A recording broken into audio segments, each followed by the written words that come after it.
Hello friends, welcome to Java Programming. So today we will discuss the Java interview question related to Spring Boot. देखते हैं आज के हमारे Java interview questions. So please subscribe my channel and share it. So first question is difference between हम क्या देखना है spring और स्प्रिंग बूट में। तो स्प्रिंग और स्प्रिंग बूट क्या है? एक स्प्रिंग क्या है? एक फ्रेमवर्क है और स्प्रिंग बूट है मॉड्यूल ऑफ स्प्रिंग। ठीक है, तो हम बात करें जैसे स्प्रिंग का देखें। स्प्रिंग स्प्रिंग फ्रेमवर्क क्या है? द मोस्ट पॉपुलर क्या है? Application framework, application development framework of Java. तो इसमें जितना भी एप्लीकेशन डेवलप किया जाता है वो हम किसके थ्रू करते हैं? स्प्रिंग। और अगर हम बात करें इसके जो मेन फीचर होते हैं जैसे कि डिपेंडेंसी इंजेक्शन हो गया, इन्वर्जन ऑफ कंट्रोल, ये कौन प्रोवाइड करता है? स्प्रिंग। और हम बात जैसे इसमें क्या है, स्प्रिंग के थ्रू हम क्या लूजली कपल करते हैं, loosely coupled application. It is better to use application type and characteristics are purely defined. यहाँ बहुत सी चीज़ें हमें क्या रहती हैं? इनबिल्ट। और we can do by using सब इन मीन्स एनोटेशन का सपोर्ट रहता है इसमें स्प्रिंग में। But it is big means it is a full application development framework. अगर हम बात करें स्प्रिंग बूट की, तो Spring Boot is a module of spring framework. एक मॉड्यूल है, एक छोटा सा पार्ट ऑफ स्प्रिंग फ्रेमवर्क, जिससे क्या हम ये मोस्टली हम यूज करते हैं क्या रेस्टफुल सर्विस को बनाने के लिए। तो इसमें हम क्या है अभी मोस्टली डेवलप किसके लिए? स्टैंड अलोन एप्लीकेशन डेवलप करने के लिए। और इसमें क्या है मिनिमल और जीरो कॉन्फ़िगरेशन रिक्वायर होती है। तो हम इससे क्या है simple spring based application develop करते हैं। ठीक है, स्प्रिंग बेस्ड रहता है और रेस्टफुल सर्विसेज। हम जैसे डिफरेंस देखें, अब स्प्रिंग की बात करें तो स्प्रिंग क्या है? Widely use to develop enterprise application framework. और अगर हम स्प्रिंग बूट की बात करें तो इससे हम क्या बनाते हैं? Restful API, rest services. और हम बात करें जैसे क्या है इसका, इसमें क्या है हम डेवलपर मोर प्रोडक्टिव होता है। मोर प्रोडक्टिव मीन्स इसमें जो बिग एप्लीकेशन है हम इजीली बनाते हैं means by using spring framework. But in web development, web application और जो छोटी एप्लीकेशन बनानी रहती है वो हम किससे बनाते हैं? स्प्रिंग बूट से। अब हम बात करें जैसे इसकी means primary feature of spring framework is क्या? Dependency injection. डिपेंडेंसी इंजेक्शन किसका फीचर होता है? स्प्रिंग फ्रेमवर्क का। और अगर हम बात करें अब जैसे ऑटो कॉन्फ़िगरेशन, ये सब किस में होता है? स्प्रिंग बूट में। जैसे ऑटो वाइड और बहुत टाइप की एनोटेशन हम यूज करते हैं स्प्रिंग बूट में। और हम अब स्प्रिंग की बात करें तो इसमें ये क्या स्प्रिंग होता है? Loosely coupled. और ये इसमें हम डेवलप करते हैं स्टैंड अलोन का application. Stand alone with less configuration, बहुत कम कॉन्फ़िगरेशन होता है। स्टैंड अलोन का मतलब होता है कि मतलब ये सिंगल सिस्टम पे run and we can make it as a means web application.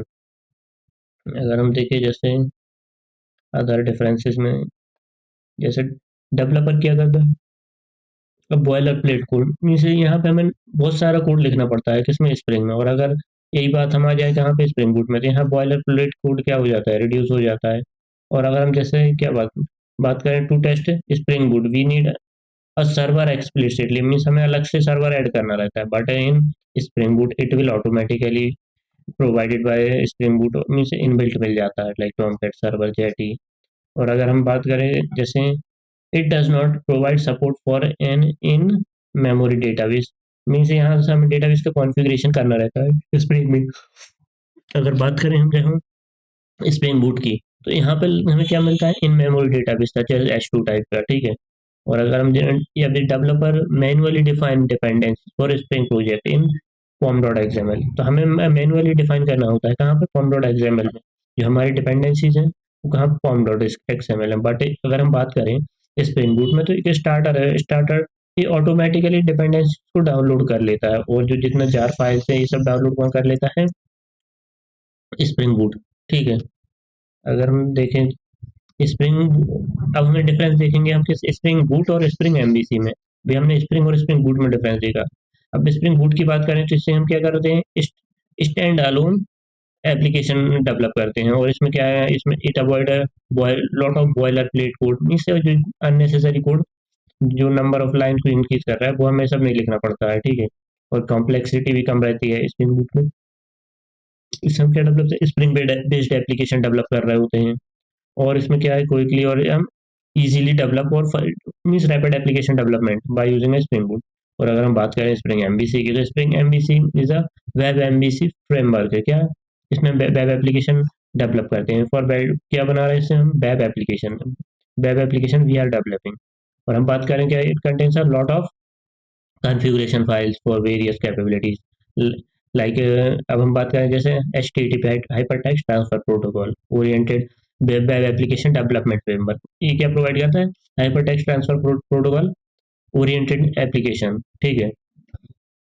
अगर हम इसमें डिफरेंस की बात करें तो MVC और स्प्रिंग बूट और MVC में, तो स्प्रिंग बूट क्या है, हमने देखा स्प्रिंग बूट क्या मॉड्यूल ऑफ स्प्रिंग फ्रेमवर्क, और इससे हम क्या कर रहे हैं, स्प्रिंग बेस्ड एप्लीकेशन डेवलप कर रहे हैं। और अगर हम बात करें स्प्रिंग एमवीसी की, तो ये क्या है, module, it is a model view controller. MVC का मतलब होता है model view controller based web framework under Spring framework, ये भी स्प्रिंग फ्रेमवर्क के अंडर ही आता है, लेकिन इसमें क्या फॉलो करते हैं, model view controller MVC architecture we will follow.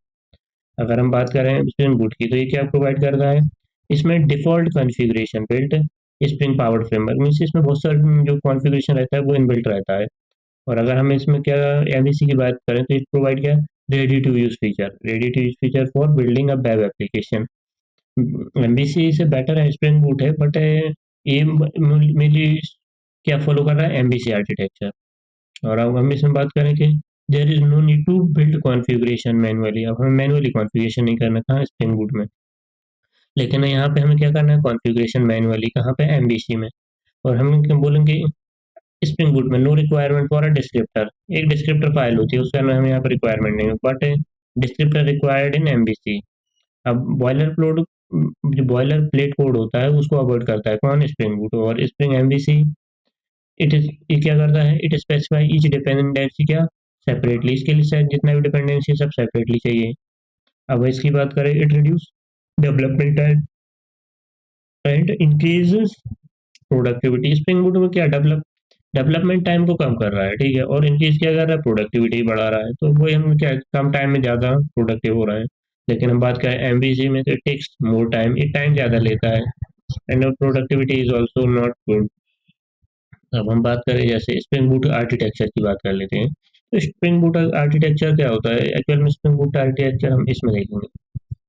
अब इसमें क्या, स्प्रिंग बूट आर्किटेक्चर के लिए देखो एक प्रेजेंटेशन लेयर होता है, उसके बाद होता है बिजनेस लेयर, ये रहा business layer, and persistent layer and database layer.